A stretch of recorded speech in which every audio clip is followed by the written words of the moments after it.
اہم خبر ہے جی ایچ کیو میں chairman joint chiefs of staff committee کی فیلڈ مارشل سے الوداعی ملاقات ہوئی ہے۔ آئی ایس پی آر کے مطابق فیلڈ مارشل عاصم منیر نے جنرل ساحر شمشاد کی قیادت، بصیرت اور خدمات کو شاندار خراج تحسین پیش کیا۔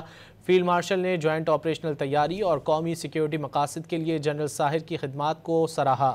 فیلڈ مارشل کی جانب سے علاقائی استحکام اور ملٹری ڈپلومیسی میں جنرل ساحر شمشاد کے اقدامات کا اعتراف کیا۔ فیلڈ مارشل نے باور کرایا کہ تینوں افواج کے درمیان ہم آہنگی بڑھانے میں جنرل ساحر شمشاد مرزا کا مرکزی کردار رہا۔ جنرل ساحر شمشاد مرزا نے فیلڈ مارشل عاصم منیر اور افواج پاکستان کے تعاون پر اظہار تشکر کیا۔ جنرل ساحر شمشاد مرزا نے جی ایچ کیو آمد پر یادگار شہداء پر پھولوں کی چادر چڑھائی۔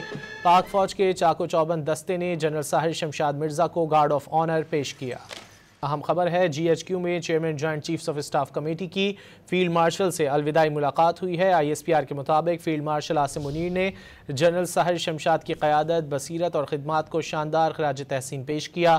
فیلڈ مارشل نے جوائنٹ آپریشنل تیاری اور قومی سیکیورٹی مقاصد کے لیے جنرل ساحر کی خدمات کو سراہا۔ فیلڈ مارشل کی جانب سے علاقائی استحکام اور ملٹری ڈپلومیسی میں جنرل ساحر شمشاد کے اقدامات کا اعتراف کیا۔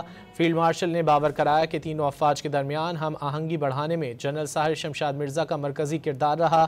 جنرل ساحر شمشاد مرزا نے فیلڈ مارشل عاصم منیر اور افواج پاکستان کے تعاون پر اظہار تشکر کیا۔ جنرل ساحر شمشاد مرزا نے جی ایچ کیو آمد پر یادگار شہداء پر پھولوں کی چادر چڑھائی۔ پاک فوج کے چاق و چوبند دستے نے جنرل ساحر شمشاد مرزا کو گارڈ آف آنر پیش کیا۔